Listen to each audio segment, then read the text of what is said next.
दोस्तों स्वागत है आपका मेरे YouTube चैनल इंग्लिश बाबू पर। और आज मैं फिर हाजिर हूँ आपके साथ एक नई स्टोरी लेकर।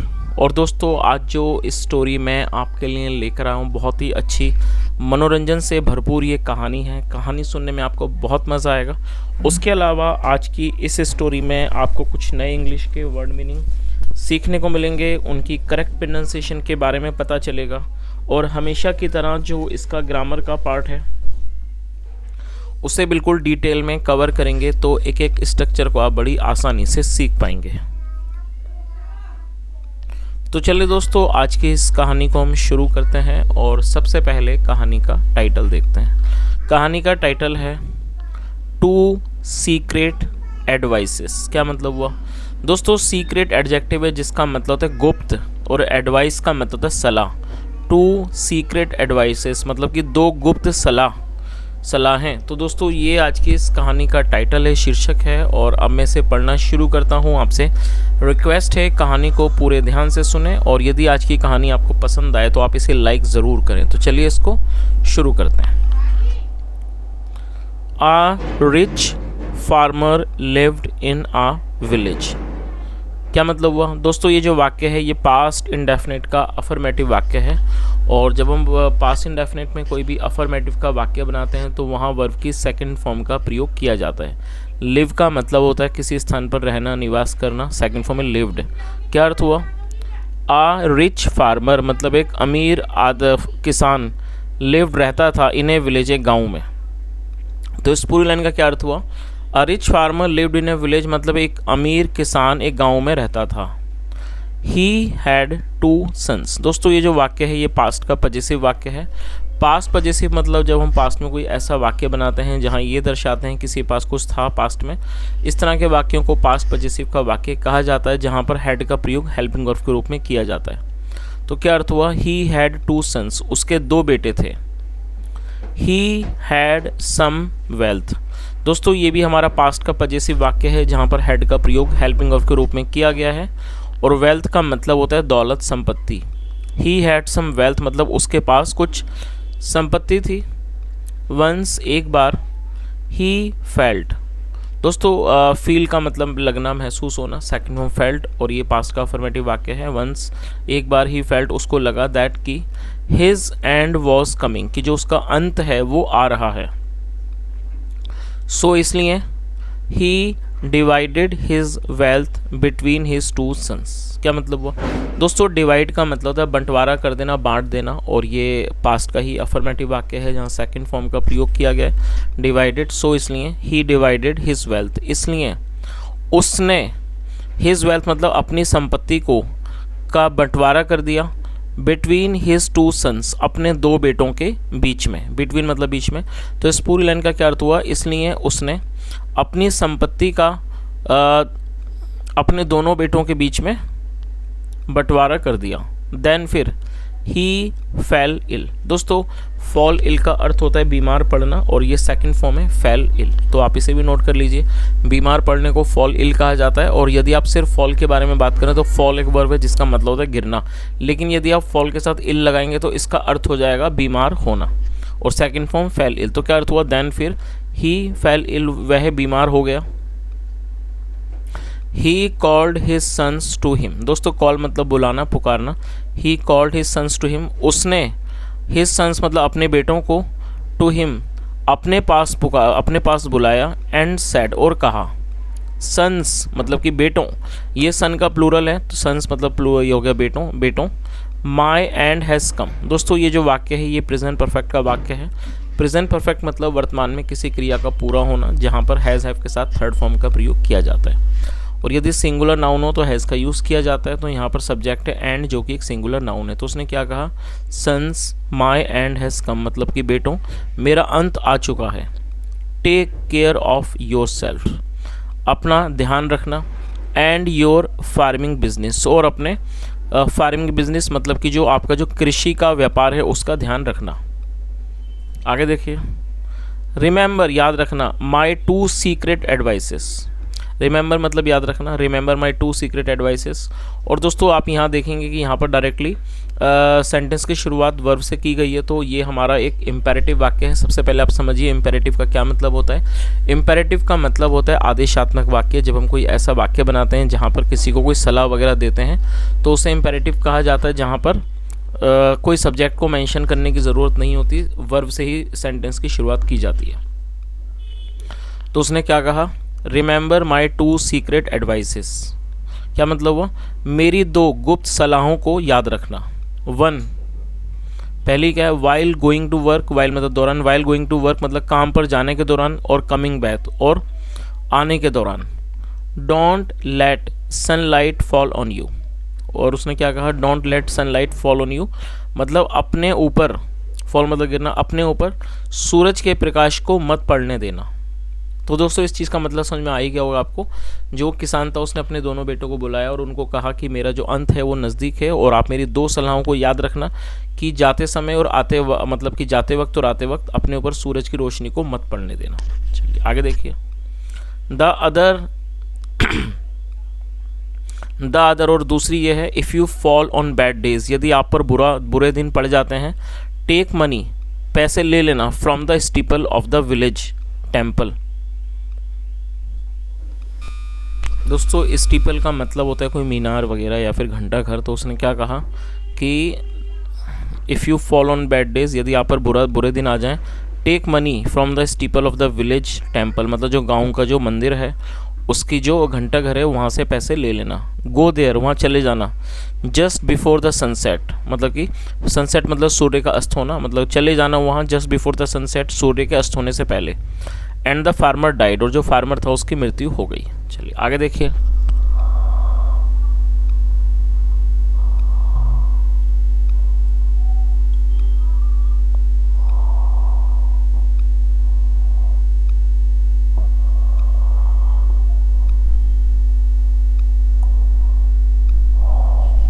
The sons looked after their business. दोस्तों लुक आफ्टर का मतलब होता है देखभाल करना, और ये सेकंड फॉर्म है looked after.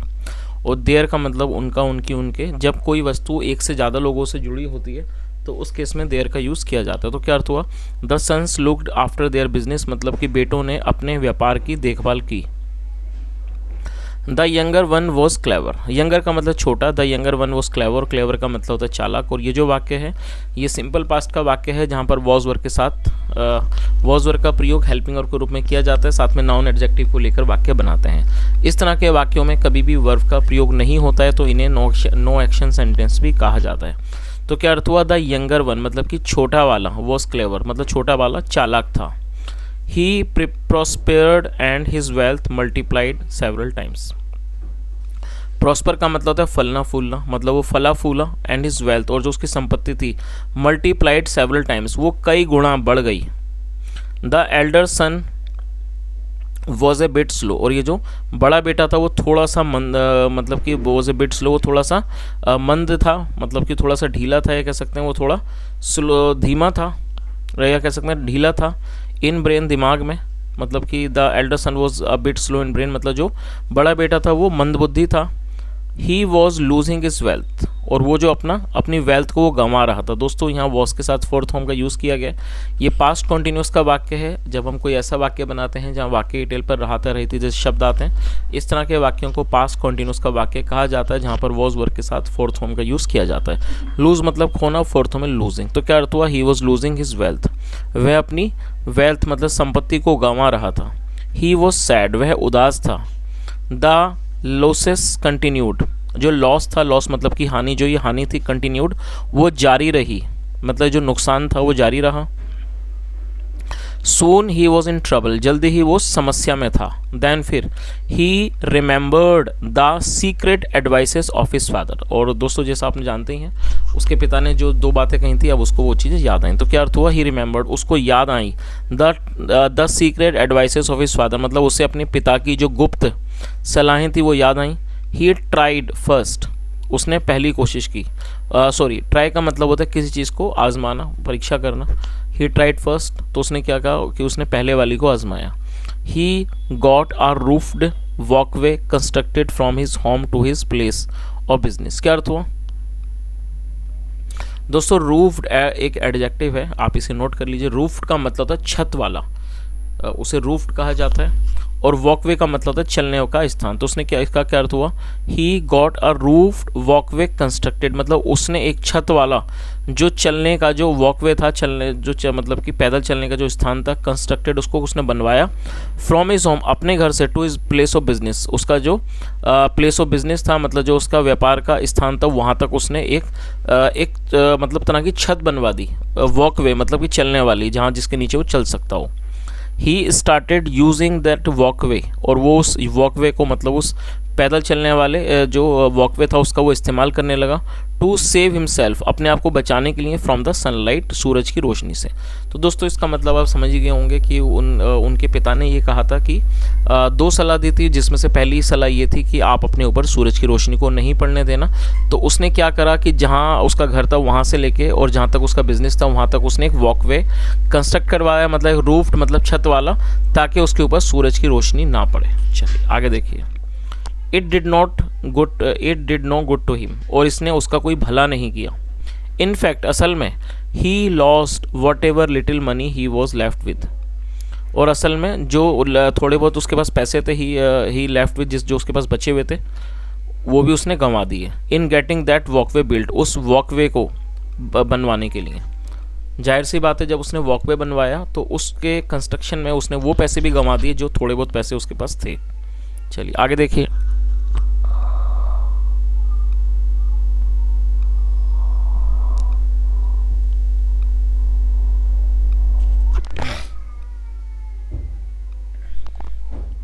He thought of the father's other advice, और दोस्तों यहाँ फादर के बाद एपिस्ट्रोफी एस, जिसका अर्थ होता है काकी के। जब आप किसी नाम या व्यक्ति के साथ कुछ जोड़ते हैं तो एपिस्ट्रोफी एस का यूज़ किया जाता है।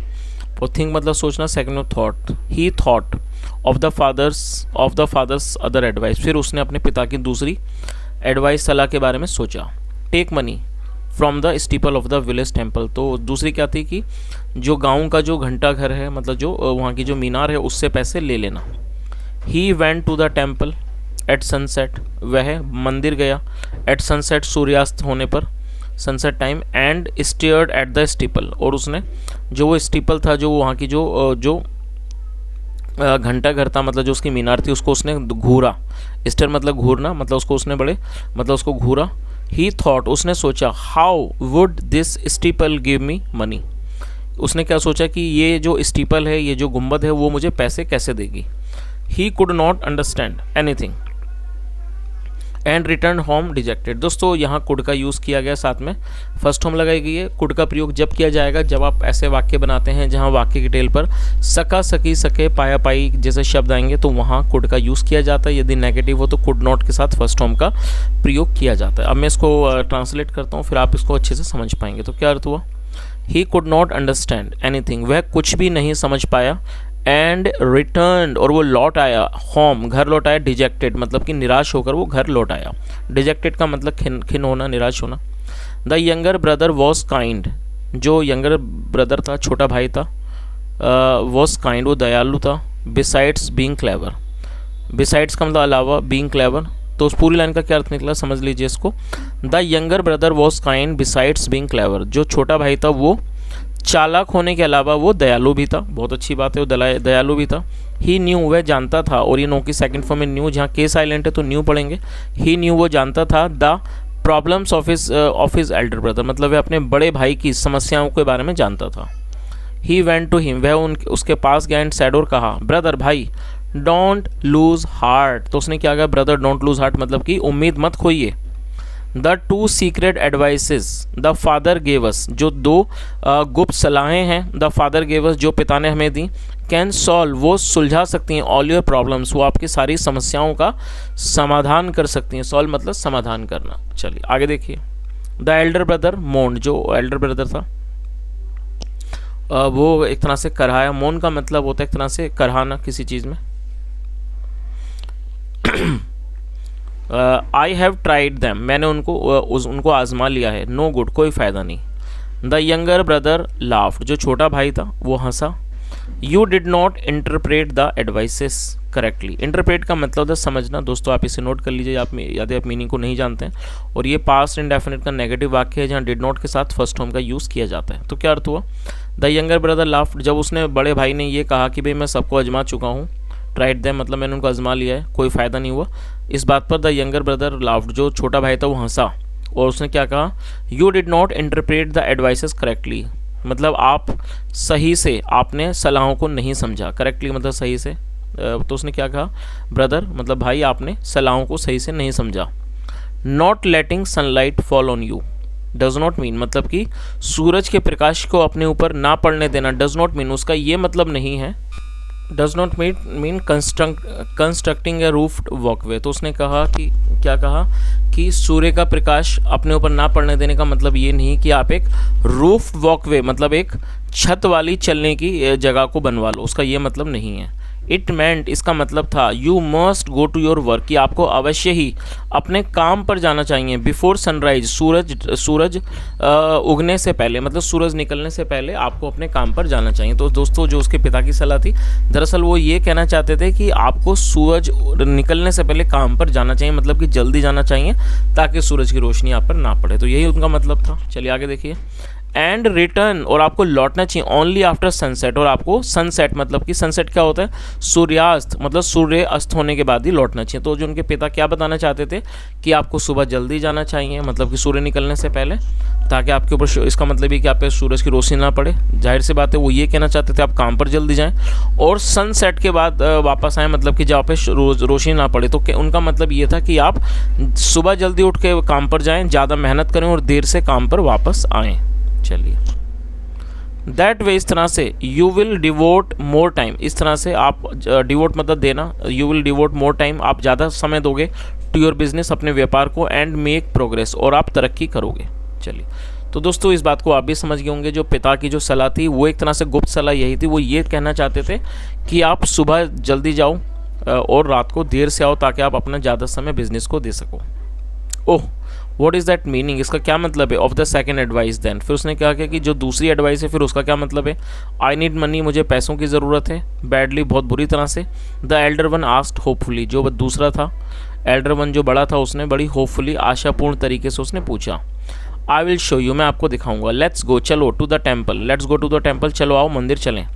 It is about sunset time, ये सनसेट मतलब सूर्यास्त के समय के बारे में है। As well, When they reached the temple, मतलब जब वो मंदिर पहुँचे, the younger brother pointed his finger, जो बड़ा छोटा भाई था उसने अपने उंगली से इशारा किया, टूवर्ड्स द शेडोज मतलब कि परछाइयों की तरफ, एंड आस्क्ड, और पूछा, एट दिस आवर, इस समय, where is the shadow of the steeple, की जो शेडो है, परछाई है, ऑफ द स्टीपल मतलब उस गुम्बद की, ऑफ द टेम्पल फॉलिंग, वो कहाँ पर गिर रही है।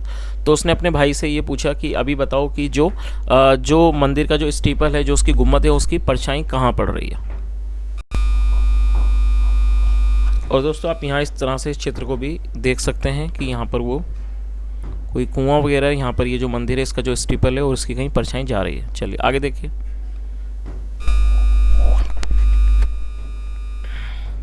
The Elder brother replied, it's falling into the well, तो जो बड़ा भाई था उसने जवाब दिया, it's falling into the well, ये कुएं में पड़ रही है, या इट्स फॉलिंग इनटू द मतलब ये कुएं में पड़ रही है, वेल मतलब कुआं। दैट इज़ इट ब्रदर, हाँ यही है भाई। The father had buried treasure in this well, दोस्तों यहाँ हैड के साथ थर्ड फॉर्म का यूज़ किया गया, पहले आप इसकी मीनिंग को नोट कर लीजिए। BURY, बरी का मतलब किसी चीज़ को दबाना, दफनाना, गाड़ना, बरी मतलब होता है, और थर्ड फॉर्म में बरीड, तो क्या अर्थ हुआ? और यहाँ हेड के साथ थर्ड फॉर्म है, तो ये पास्ट परफेक्ट का वाक्य है, और ट्रेजर मतलब खजाना। The father had buried treasure in this well, मतलब कि पिता ने खजाने को इस कुएं में गाड़ा था। The Elder brother was amaze, जो बड़ा भाई था बहुत ज़्यादा अमेज मतलब कि वो आश्चर्यचकित हो गया। ही डग आउट द ट्रेजर, और दोस्तों डिग आउट मतलब खोद कर निकालना, सेकंड फॉर्म डग आउट, आप इसे नोट कर लीजिए। ही डग आउट द ट्रेजर, उसने खजाने को खोद कर निकाला। And his business again made progress, और जो उसका व्यापार था अगेन मेड प्रोग्रेस, उसने दोबारा से तरक्की की। नाउ अब he made it is a rule, अब उसने ये रूल मतलब ये इसको नियम बना लिया, to consult his younger brother, अपने भाई से कंसल्ट करने की, बातचीत करने की, सलाह मशवरा करने की उसने रूल बना लिया। ऑन ऑल इम्पोर्टेंट मैटर्स, मतलब सभी महत्वपूर्ण मामलों पर उसने अपने भाई से सलाह करने का उसने क्या अपना नियम बना लिया। और दोस्तों ये लिखी गई है दिवाकर निखिल जी के द्वारा। तो दोस्तों ये आज की एक छोटी सी अच्छी सी कहानी थी। मैं समझता हूँ कहानी का जो मॉरल है बहुत ही अच्छा है। जो पहला वाला जो मॉरल है वो यही सिखाता है कि हम अपने काम को ज़्यादा से ज़्यादा समय देना चाहिए। यदि आपको कहानी पसंद आई हो, मेरा पढ़ाने का प्रयास भी अच्छा लगा हो, तो आपसे रिक्वेस्ट है आप इस वीडियो को लाइक करें, शेयर करें, चैनल को सब्सक्राइब करें, और यदि कोई सुझाव हो तो कॉमेंट में बताएं। सुनने के लिए thank you so much. Have a nice day and bye.